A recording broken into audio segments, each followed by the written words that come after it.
Pemerintah Kota Ambon, saudara, akan memberlakukan denda bagi warga yang membuang sampah sembarangan.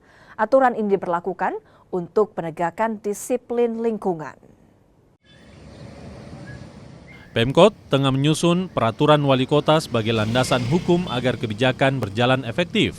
Denda sebesar Rp1.000.000 akan diterapkan bagi warga yang membuang sampah sembarang. Fasilitas pendukung mulai disiapkan Dinas Lingkungan Hidup dan Persampahan. Bak penampungan sampah akan disediakan di 19 titik yang tersebar di 4 kecamatan Kota Ambon untuk memudahkan akses masyarakat membuang sampah.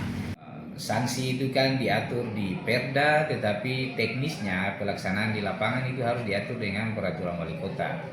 Jadi peraturan wali kotanya sedang dipersiapkan, mudah-mudahan 1-2 hari ini perwalinya sudah siap, baru kita mulai menerapkan sanksi seperti yang sudah disosialisasikan di tahun kemarin. Petugas juga disiagakan untuk memantau kebijakan ini berjalan. Langkah ini dilakukan agar kebersihan kota tetap terjaga dan aktivitas pengangkutan sampah berjalan sesuai jadwal.